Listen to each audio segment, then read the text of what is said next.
In the dawn's like boots on the ground, the leaves crunch beneath as we head down. There's something about the woods and for the peace that quietly heed the call. Won't you join me on this trail, dear, where the deer stand tall and the air so clear? You're listening to my favorite podcast, The Big Buck Registry. Big Buck Registries. Big Buck Registries. Big Buck Registries. The Big Buck Registries Deer Hunt Podcast. A statesman, conservationist, and one of America's most colorful presidents, Theodore Roosevelt was no ordinary leader. Born in 1858, he overcame childhood illness to become a man of boundless energy and curiosity. Roosevelt was a soldier, a reformer, a rancher, and even a Nobel Prize-winning peacemaker. But perhaps one of the most defining aspects of his character was his love for the great outdoors. To Roosevelt, nature was not just a place of escape. It was a crucible for testing perseverance and cultivating a strong, independent spirit. One of the best windows into this side of Roosevelt's life is his 1905 book, Outdoor Pastimes of an American Hunter. I recently stumbled across this gem in the public domain and was captivated by two chapters in particular, one about whitetails and another about mule deer. The book is a collection of essays where Roosevelt chronicles his experiences hunting big game across the rugged landscapes of America.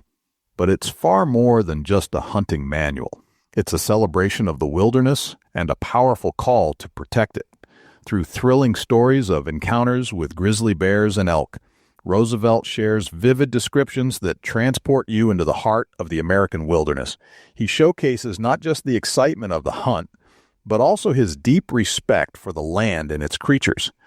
This book is the embodiment of Roosevelt's philosophy, the belief in living a strenuous life filled with adventure, challenge, and purpose.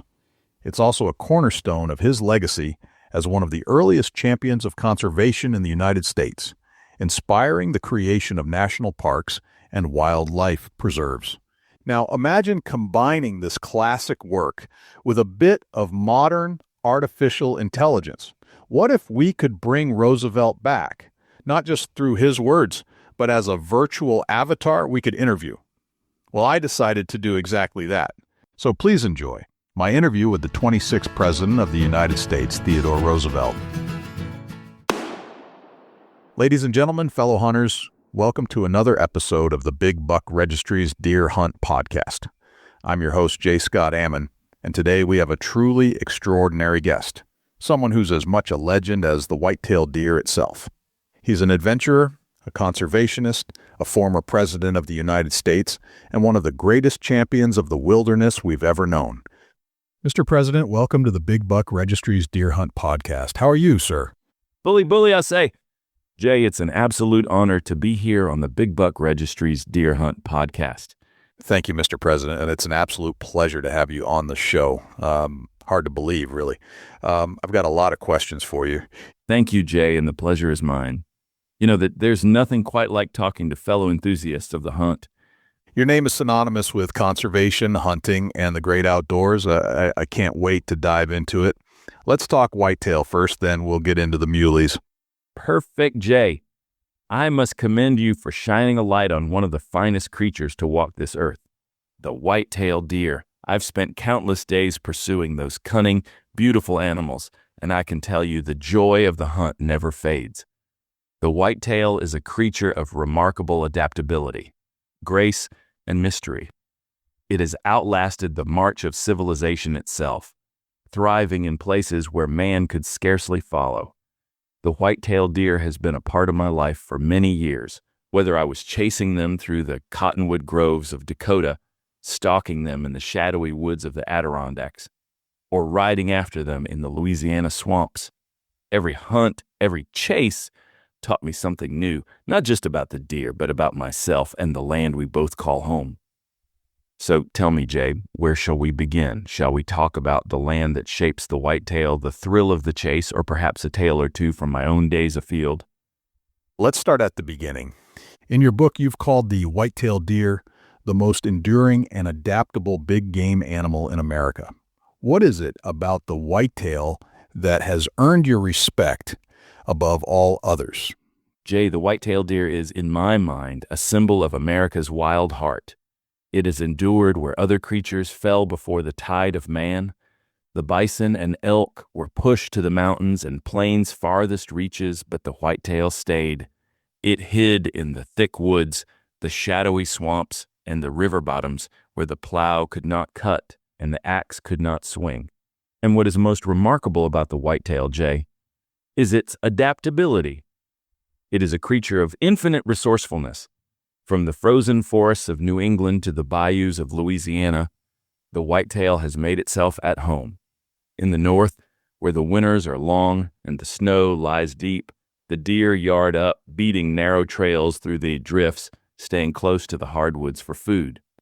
I have seen whitetails in Maine wade out into ice-edged ponds to pull up lily roots, their breath rising like steam into the frosty air. Yet travel south to the Mississippi Delta, and you'll find a completely different deer. There, the whitetail moves like a shadow through the reeds and tall marsh grass, disappearing at will.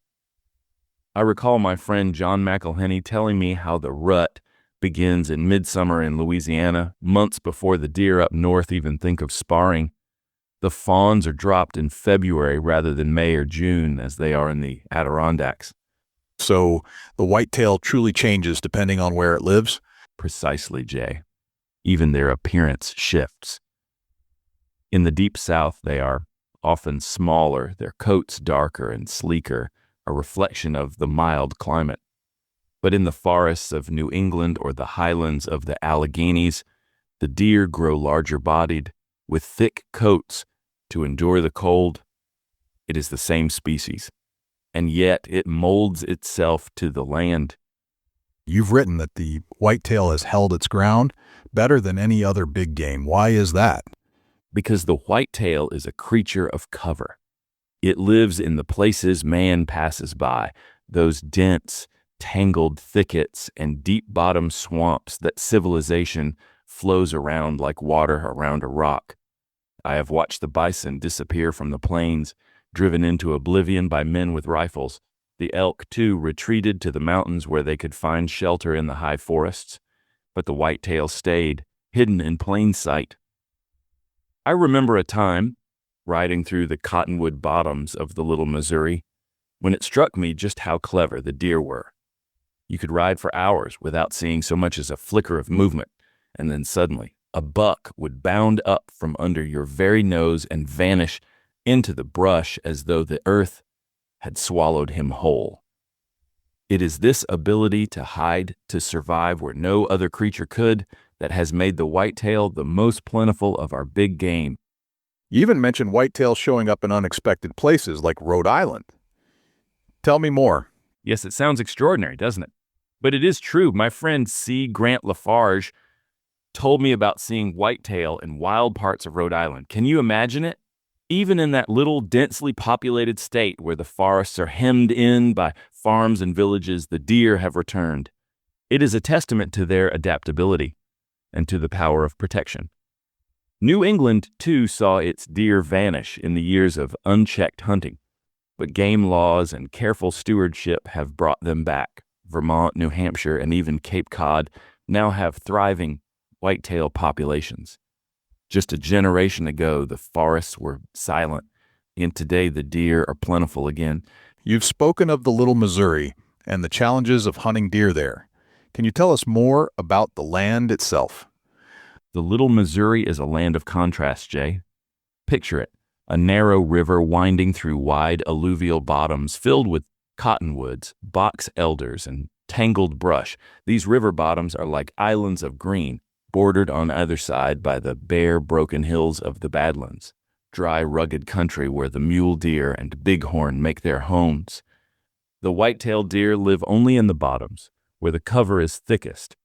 I remember a particular day when I set out to hunt just before dawn. The frost lay heavy on the leaves, and the only sound was the distant call of a coyote. I moved as quietly as I could through the undergrowth, pausing often to scan the ground ahead. After an hour, I caught a flicker of movement, a buck, stepping carefully through a patch of buckbrush. He froze the moment he saw me, His head high and his great antlers catching the first light of the sun, I raised my rifle, but the moment my finger touched the trigger, he was gone. 2 leaps, and he melted into the cottonwoods. That, Jay, is the essence of the whitetail. He is elusive, cunning, and always a step ahead of the hunter. It is why the chase is so rewarding. So it's the challenge, the adaptability, and the sheer beauty of the animal that makes the whitetail so special. Indeed, Jay. The whitetail deer is more than just game. It is a symbol of the wilderness that still endures. Every time I see a buck moving through the woods, his white tail flashing like a signal, I am reminded of the strength and resilience of wild nature. It is our duty, as hunters and as men, to ensure that this creature and the wild places it inhabits are protected, not just for ourselves, but for those who come after us. The whitetail will endure, Jay, so long as we have the wisdom to let it. Mr. Roosevelt, you've shared so much about the whitetail's adaptability and its deep connection to the land. Now I want to hear the stories, the chases, the challenges, and those moments in the field that tested you as a hunter. What stands out most when you think back on your hunts? Jay, let me take you back to my days on the Little Missouri River. That land, rugged and wild, was where I truly learned to appreciate the craft of hunting. The river bottoms were tangled with cottonwoods, box elders, and buckbrush, perfect cover for a whitetail. Hunting there tested every ounce of a man's patience and skill. One morning I took my hounds, Turk, Mike, and Ranger, and let them loose in a particularly thick patch of bottom land. The sun had just risen and the frost glimmered on the leaves. It wasn't long before Turk's deep bay rang out, echoing off the canyon walls. I knew a deer was up and running. I spurred my horse Muley and galloped hard to cut off the buck. The ground was uneven with roots and saplings grabbing at my stirrups, but I rode fast, ducking under branches and dodging deadfalls. Twice, I caught a glimpse of the deer, a fine buck with wide antlers, bounding ahead of the hounds. But each time he vanished, slipping into the dense cover where neither man nor hound could follow. Finally, I dismounted and began stalking on foot, rifle in hand. It was deathly quiet, save for the faint sound of the hounds somewhere far off. I moved as silently as I could, scanning every shadow. And then just ahead, I saw him. He had stopped to rest, his flanks heaving, hidden beneath the low branches of a cottonwood. I crept forward, taking care not to snap a twig. My heart was pounding, and I raised my rifle. But at that very moment, the wind shifted. The buck lifted his head, his nose twitching, and in a flash, he was gone.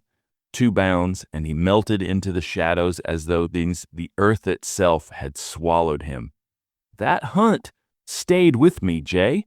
It was a reminder that the whitetail is no easy quarry. He is a master of evasion, and when he outsmarts the hunter, you can't help but admire him all the more. You've also spoken about the Adirondacks, where the deer behave quite differently. Can you tell us about a particularly challenging hunt there? The Adirondacks are unlike any other place, Jay. The forests there are thick and dark, with lakes that shimmer like glass in the early morning light.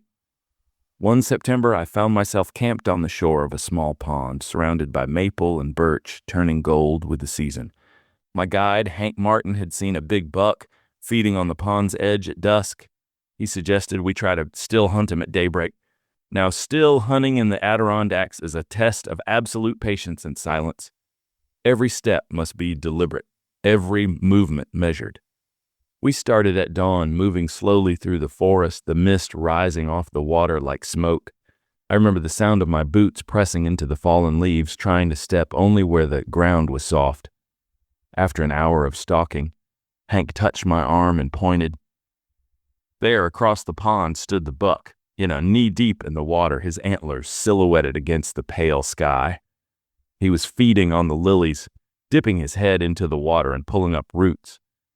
It was a beautiful sight, and I froze, lining up my shot. But the buck seemed to sense me. He lifted his head, his ears twitching, and in an instant he turned and splashed through the shallows, disappearing into the forest like a ghost. I tried to follow him, but it was no use. That buck had beaten me, fair and square. Some hunts are remembered not for the kill, but for the moments when the deer outwits the hunter. That is the essence of the chase. Now, I've heard about a different kind of hunting you tried as a young man, something called jacking. Can you share that story with us? Yes, jacking. It's a method I tried only once, and even as a boy, I knew it wasn't for me. I was 15 or 16, camped in the Adirondacks with two guides, Hank Martin and Mose Sawyer. One evening, they convinced me to try jacking, hunting deer at night with a lantern mounted on the bow of a boat. The light mesmerizes the deer, freezing them in place. We set out just after dark, the jack light glowing like a ghostly beacon.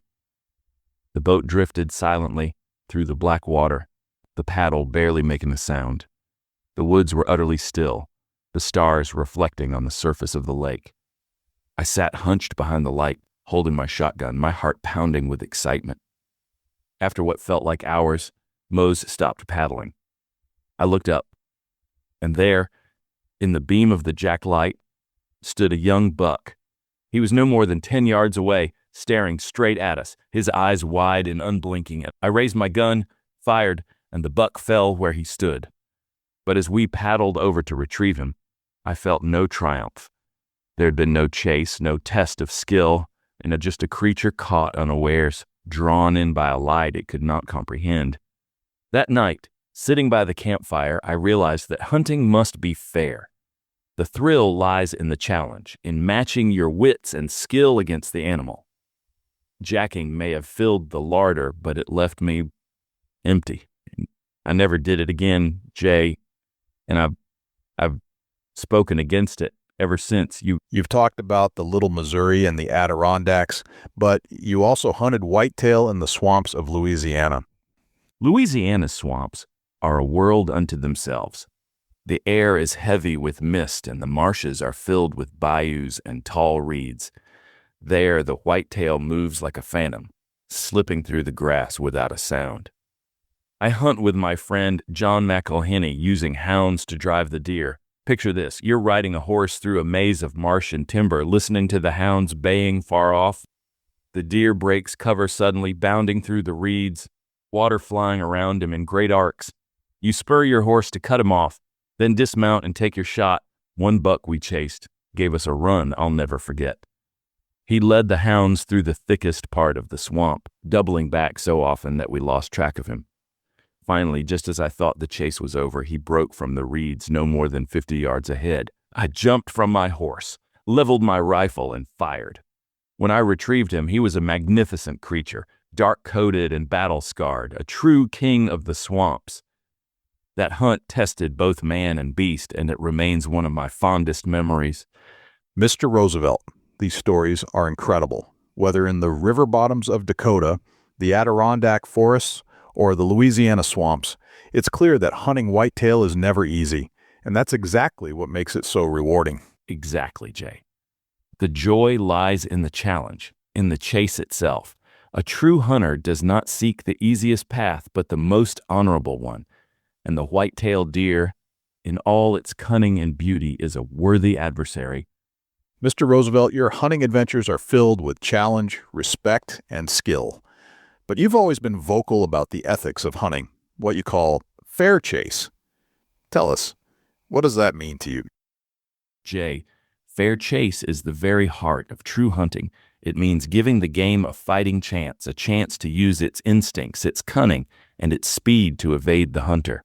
The joy of the hunt lies in the challenge, in matching your skill against the animal on equal terms. To strip away that challenge is to strip away the very spirit of the chase. I have seen men resort to methods that rob the hunt of all honor. Crusting deer in deep snow, for example, when the animal cannot move because the drifts are too deep, and the hunter, on snowshoes, simply walks up to the helpless creature. That is not hunting. It is butchery, or fire hunting, what they call jacking, where the deer is mesmerized by a lantern's light, standing still as the shooter raises his gun. It may fill the larder, Jay, but there is no pride in it. The deer deserves better. You mentioned crusting deer. Did you ever encounter that firsthand? Yes, Jay, I did that, though I refused to take part. It was in the northern woods of Maine during a particularly brutal winter. The snow lay 6 feet deep in the valleys, and the deer were yarded up, beaten trails crisscrossing the hardwood stands where they fed on twigs and bark. It was a bitter, silent landscape where every movement echoed off the frozen trees. As I came upon one such yard, I startled a doe. She tried to flee, but her leaps carried her nowhere. The snow swallowed her up with each bound. She floundered, her sides heaving until she collapsed in exhaustion. I stood there watching her for a moment, and I felt shame on behalf of every man who had ever hunted under such circumstances. I left her there, Jay. No honorable hunter would shoot an animal in such a state. It taught me that we, as hunters, owe a debt to the wilderness and to the creatures we pursue. To hunt without ethics is to betray that trust. You've also hunted whitetail with hounds in places like Louisiana and Dakota. Where do you draw the line? Hunting with hounds is a time-honored tradition, and when done properly, it is both challenging and fair. In the Louisiana swamps, for example, the deer have every chance to escape. The land is vast, the cover thick, and the chase demands as much from the hunter as from the hounds. But even here, Jay, there are limits. I have seen hunts where the deer is run to exhaustion, cornered, and killed without a chance to fight or flee. That is no longer a sport, it is a slaughter. A true sportsman uses hounds to find the deer, not to destroy its chance for survival. I remember one hunt in Dakota when my hounds flushed a buck from the cottonwoods. The chase was fast and furious. I rode hard, cutting across the river bottom to intercept him. Twice I thought I had him, but he doubled back, outsmarting both me and the dogs. Finally, as the sun dipped low, I called off the chase, tipping my hat to the buck. The whitetail, you see, is a worthy adversary. When you give it a fair fight, whether you succeed or fail, you come away with your honor intact. You often connect hunting with conservation. How did your experiences shape your views on protecting the wilderness? Jay, the wilderness is the foundation of all true hunting. Without the forest, the plains, the swamps, and there can be no game. And yet, in my lifetime, I have watched these wild places disappear under the plow and the axe. I have seen entire herds wiped out by greed and waste. And in the 1870s, you could ride for days across the plains and see the bison in their thousands. Now they are gone, save for a few scattered remnants. The elk, too, have retreated to the mountains, and even the whitetail faced the brink of extinction in parts of New England before wise men stepped in. It was these experiences, Jay, that taught me hunters must also be stewards. We take from the land, yes, but we must also give back. It is why I have fought for game laws, for protected lands, and for the conservation of forests and rivers. Can you share a moment when hunting taught you something deeper about the land or the animals? I remember a hunt in the Badlands, not far from my ranch. I had spent the better part of a day stalking a buck, following his tracks through the coulees and brush. Finally, as the sun dipped low on the horizon, I found him. He stood on a ridge, his antlers outlined against the crimson sky. I raised my rifle, lining up the shot, but then I stopped.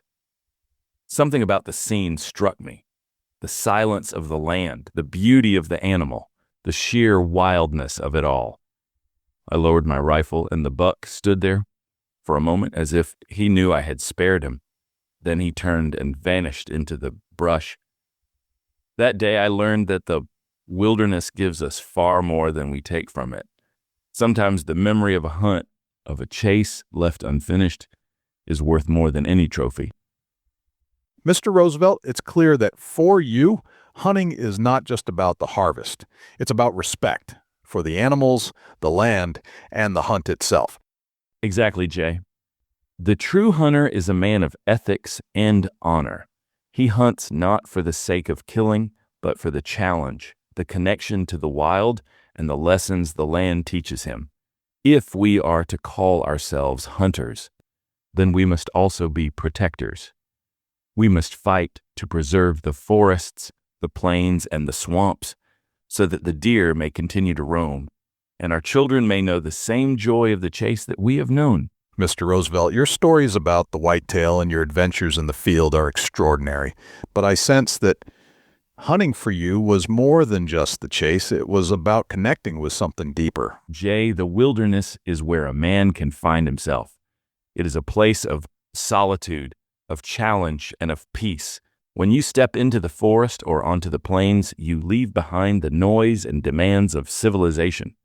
There, you are no longer a man of cities or politics. You are simply a part of the land, bound by the same rules as the deer, the elk, and the bear. I've always believed that the wilderness restores a man's spirit. Let me tell you about a moment I experienced in the Rockies. It was late in the day, and I had been climbing through steep timber, my rifle slung over my shoulder. The air was sharp, and the ground was covered in a light dusting of snow. As I reached the crest of a ridge, the view opened before me, a vast basin of shadowy forests and snow-capped peaks glowing in the light of the setting sun. I sat there for what must have been an hour, listening to the wind and the faint call of a coyote. It was as though the land itself was speaking to me, reminding me of its grandeur and my own small place within it. That is the gift of the wilderness, Jay. It teaches us humility and awe. It reminds us that we are not the masters of the earth, but its stewards. You've mentioned before that your time at the Elkhorn Ranch shaped your connection to the land. Do you have a favorite memory from those days? Oh, there are so many, Jay, but one night stands out above the rest. It was late autumn, just before the first snows, and I had spent the day hunting with my foreman, Sylvain Ferris. We returned to the ranch at dusk, tired but content. After supper, we built a fire outside, the flames crackling in the crisp air. The cottonwoods along the river shimmered silver in the moonlight, and the stars, oh, Jay, the stars out there are unlike anything you see in the city. They filled the sky, brilliant and cold, stretching from horizon to horizon. As we sat by the fire, we talked, not just about hunting, but about life, about the land, and about the future. There's something about a campfire that makes men speak honestly. The wilderness strips away pretense and leaves you with only what is real. That night, I felt a kinship with the land and with the men who shared it with me. It is a feeling I have carried with me ever since. Now let's talk about your mule deer hunting adventures, Mr. Roosevelt. Your writing on the mule deer is incredibly vivid and detailed. What drew you to focus so much on this particular species?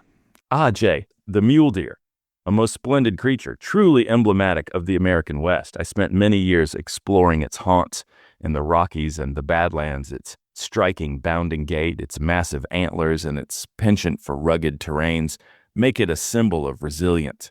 Let me tell you, my first sighting of one decades ago remains etched in my mind. The sun was barely cresting the horizon, and there it stood as if sculpted by the very forces that shaped the hills. Its ears twitched, its posture regal, and in that moment I knew I was witnessing a creature perfectly adapted to its environment.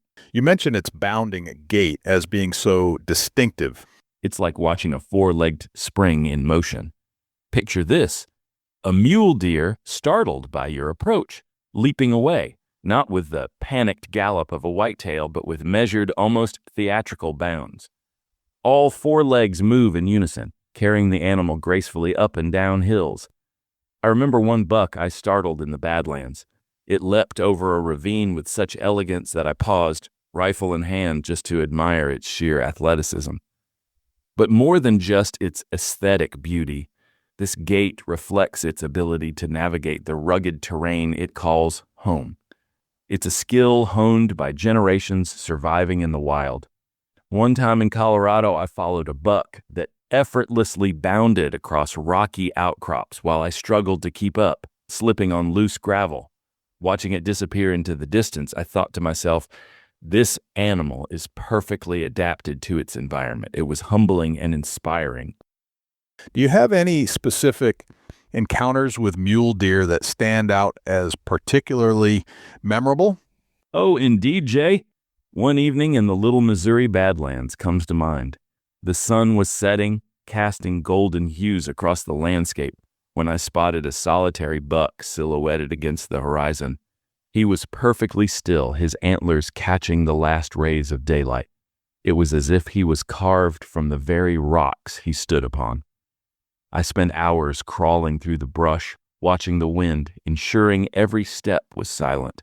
The thrill wasn't merely in the pursuit, but in becoming part of the wilderness itself. And then there was another time, a winter hunt in Montana. The snow was fresh and every sound was amplified by the cold air. I was tracking a small group of mule deer through a dense patch of pines. Suddenly, I saw movement ahead, a buck with antlers so symmetrical they seemed drawn by an artist's hand. I froze, heart pounding as he glanced in my direction. In that stillness, with the forest holding its breath, I felt the profound connection between hunter and prey. I took a steady aim and fired. The shot was true and the buck fell. As I approached, I couldn't help but marvel at the animal's beauty and the balance of skill and patience it had taken to bring the hunt to its conclusion. Sounds like hunting mule deer isn't just about the chase for you, it's about something deeper. Precisely, Jay. Hunting mule deer isn't just sport. It's a communion with the land. It teaches patience, respect, and a profound appreciation for the balance of nature. Every hunt, successful or not, offers lessons that extend far beyond the wilderness. There's an almost spiritual connection to understanding the landscape and the creatures that call it home. You've hunted in so many environments. How does pursuing mule deer compare to, say, hunting whitetails? The contrast is striking, Jay. The whitetail is the master of stealth, favoring the dense cover of river bottoms and forests. It's a shadow, slipping through the underbrush with scarcely a sound. Mule deer, on the other hand, are bold inhabitants of open, rugged country. Their preferred terrain, those craggy hills and sparse woodlands, demands a different approach. I recall stalking a magnificent mule deer in the Bighorn Mountains. The hills were treacherous, and the wind threatened to carry my scent ahead, yet there it was, atop a ridge, silhouetted against the twilight. It was a moment that demanded patience, stealth, and respect for the animal's wariness. Would you say one is more challenging to hunt than the other? Each presents its own trials. The whitetail tests your ability to move quietly, to read the land and anticipate its movements. The mule deer challenges your endurance and your skill at long-range spotting. And one of my most thrilling hunts involved following a mule deer's tracks through fresh snow for miles. It felt like a game of chess. Every step I took had to be calculated to avoid detection. When I finally saw the buck standing by a cluster of cedar trees, it was as though time stood still. I fired, and the animal fell in a moment of awe and respect. Tracking through snow sounds exhilarating. Did you ever have hunts where the conditions added an extra layer of difficulty? Absolutely, Jay. I remember one particular hunt during a fierce snowstorm in Colorado. The winds howled through the valleys, and visibility was poor. But the fresh snow made the tracks easy to follow. For hours, I trailed a buck, my senses heightened by the storm's ferocity. When I finally spotted him, he was standing in a grove of pinyon pines, the snow collecting on his broad antlers. It was a moment of profound respect for the resilience of these animals. I took my shot, and when I approached, I was struck by the quiet dignity of the animal, even in death. You've mentioned how different the mule deer's terrain is from that of the whitetail. Do you think that affects how hunters should prepare for each? Indeed it does. For whitetails, a hunter must be adept at reading signs in dense foliage, understanding subtle trails, and moving without a sound. For mule deer, preparation begins with understanding the terrain itself, rugged, open country. One must be prepared for long hikes, careful glassing from afar, and knowing how to use the wind to your advantage. It's not merely about stalking, but about endurance and strategy. I recall a hunt in Wyoming where the deer were high on a windswept ridge. Getting close required hours of navigating treacherous slopes and timing my approach with the shifting winds. It was exhausting work, but immensely satisfying. That sounds like a true test of skill. Any advice for hunters trying to transition between these two types of deer? Learn the land, Jay. The land dictates the behavior of its inhabitants. Take time to study not just the deer, but the environment they live in. And above all, adapt. A hunter who can adjust to the challenges of the terrain will always have the upper hand, whether you're crouching through a whitetail thicket or scanning the horizon for mule deer. Patience and adaptability are your greatest tools, and each hunt in its way is a dance with nature, and understanding your partner is the key. You discussed the decline in mule deer populations and emphasized the need for conservation. What motivated you to advocate for game laws and reserves? Jay, it was necessity born from experience. You see, during my travels, I witnessed firsthand the consequences of unchecked hunting. There were valleys where mule deer had once thrived, but by the time I arrived, they were barren, lifeless, victims of human greed. It pained me deeply to see nature's bounty squandered so recklessly.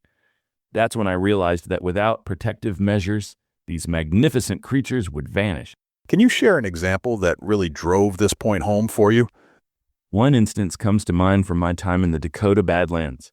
There was a region near my ranch where mule deer had been abundant just a decade earlier, but as more settlers arrived and hunting increased, the population dwindled. One day I rode through a familiar valley and saw no deer where they had once been plentiful. The silence was deafening, Jay, and it felt as though the land itself mourned their absence. It was then I vowed to champion conservation. How did you turn that passion into action? By leading with example and advocacy. As governor of New York and later as president, I worked tirelessly to establish game reserves and national parks. Places like Yellowstone became sanctuaries where wildlife could thrive without fear of overhunting. But legislation alone isn't enough. It requires enforcement and public support. I urged hunters to see themselves not as conquerors, but as stewards of the wilderness. That's a powerful message. Do you think hunters today share that sense of responsibility? Many do, Jay, and I commend them for it.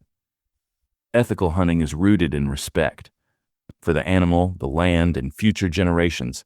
When hunters support game laws, protect habitats, and hunt sustainably, they ensure the survival of species like the mule deer. It's a legacy worth fighting for. Let's wrap up with some of your most memorable hunting moments. In Chapter 7 of your book, you recount a hunt where you pursued mule deer on horseback and on foot. Which method did you find most rewarding? Both have their virtues, Jay. On horseback, you feel the rhythm of the land beneath you. You cover great distances, experiencing the vastness of the wilderness in a way few other activities allow. But when you dismount and begin the stalk on foot, that's when the hunt becomes truly personal. I recall one hunt in the Little Missouri Badlands where I trailed a buck for hours. The rugged terrain tested my endurance, and the shifting winds kept me on edge. When I finally got within range and took the shot, it wasn't just about the trophy. It was the culmination of strategy, patience, and respect for the animal. That sounds like an incredible experience. Do you have any other stories that stand out? Oh, many. I remember one evening in Colorado during the fall rut. The air was crisp, and the aspens glowed golden against the dusky sky. I heard the distinctive bark of a buck, a challenge to any rival in the area. Creeping carefully, I spotted him in a clearing, his antlers silhouetted against the fading light.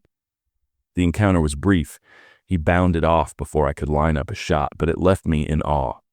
Another time, I successfully brought down a buck in a similar setting, its antlers a perfect symmetry of nature's artistry. It remains one of the finest trophies I ever collected. It's clear hunting isn't just a pastime for you. It's a way to connect with nature on a deeper level. Absolutely, Jay. Hunting teaches us patience, resilience, and humility. It's not about domination. It's about partnership with the land. Every time I set out on a hunt, I return not just with meat for the table, but with stories, memories, and a renewed respect for the wild. You've spoken a lot about the thrill of the chase, but what lessons did hunting teach you beyond the act itself? Hunting, Jay, is a teacher like no other. It demands patience, discipline, and perseverance. It sharpens your senses. You learn to read the land, to feel the wind, to listen for the faintest rustle of leaves, and it teaches you respect for the animal, for the land, and for yourself. I recall one hunt in the Badlands where I spent an entire day tracking a buck through a maze of coulees and ridges. The ground was rough, the sun hot, and my legs ached with every step. But I kept on, determined to match my wits against the deer. Finally, just as the light was fading, I spotted him. He stood on a ridge, his antlers catching the last rays of the sun. I raised my rifle, but before I could fire, he turned and vanished into the shadows. In that moment, I felt no disappointment. The hunt had tested me, and though I had not taken the buck, I had gained something far greater, a deeper understanding of the land and of myself. Hunting, you see, is not about the kill. It is about the journey, the challenge, and the lessons we carry with us. You've also been a champion for protecting the wilderness. How do you see the connection between hunting and conservation? Jay, the connection is inseparable. A hunter who loves the chase must also love the land that makes it possible. Without the forests, the plains, and the swamps, there can be no game. And without game, there can be no hunting.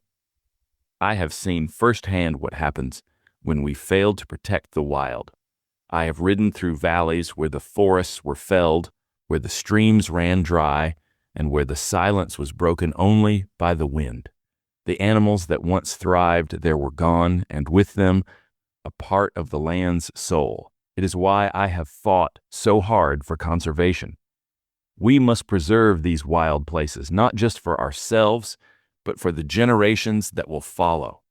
Imagine, Jay, a world where a young boy cannot hear the bugle of an elk, see the flash of a whitetail's tail, or feel the thrill of the hunt.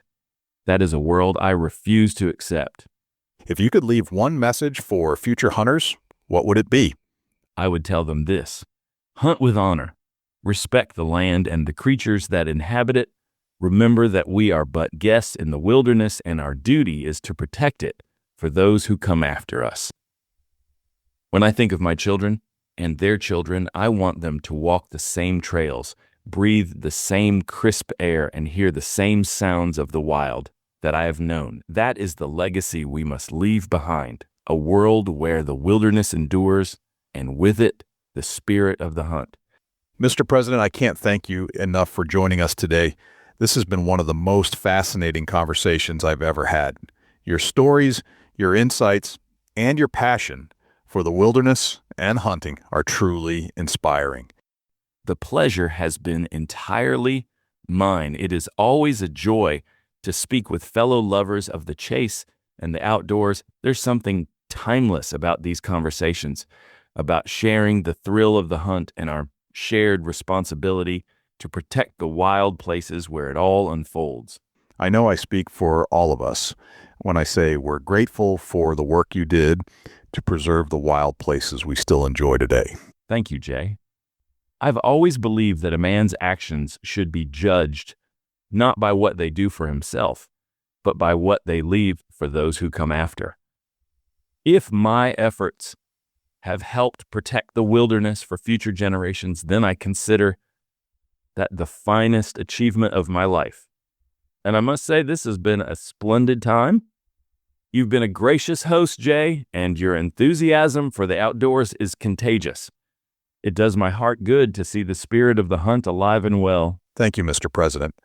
Before we go, do you have any final words of advice for our listeners? Indeed, I do. To all of you listening, hunt with honor, respect the land, and cherish the moments you spend in the wild. The chase is a gift, and with it comes a responsibility to protect the wilderness for the generations yet to come. And remember, whether you bring home a trophy or simply a memory, every hunt is a success if you have earned it with effort and respect. Now, Jay, let me bid you and your listeners a hearty farewell. Bully for you all, and may your trails be wild and your hunts rewarding.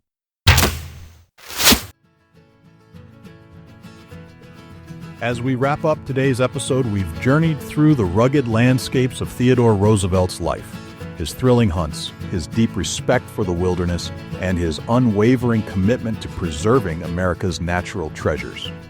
From his encounters with whitetails and mule deer to his reflections on conservation, Roosevelt's 1905 book, Outdoor Pastimes of an American Hunter, remains a powerful testament to his adventurous spirit and forward-thinking vision. But more than just a hunter or a writer, Roosevelt was a man who believed in the strenuous life, a life of purpose, challenge, and action. It's a philosophy that continues to resonate today, reminding us to seek out our own adventures and to protect the beauty of the world around us for future generations. And of course, blending his legacy with a touch of modern AI has brought us an entirely new way to connect with his thoughts and philosophies. As we interviewed our virtual Teddy, we were reminded not only of his historical significance, but also of the timelessness of his ideas. Thank you for joining me on this exploration of Theodore Roosevelt's life, his works, and his impact. If you've enjoyed this episode, don't forget to subscribe, leave a review, and share it with fellow history and nature enthusiasts. Until next time, keep embracing the adventurous spirit, and as Roosevelt himself might say, get out there, live the strenuous life, and make your own mark on the world. I'm Dusty Phillips. I'm Jim Keller. And I'm Jay Scott Ammann. And thank you for tuning in to the Big Buck Registry's Deer Hunt podcast. We can be found on Apple, Spotify, or wherever you listen to podcasts. If you would like to support us and our cause, please consider buying some merchandise off of our merch page by visiting www.bigbuckmerch.com. Catch you next time, and good luck in the deer woods. As we move on with hearts so strong, echoes of nature sing our song. In every rustle, a story's told of days gone by and hunts of old. Listening close to Deer Hunt by the Big Buck Registry, sharing tips and tales, it's where we ought to be.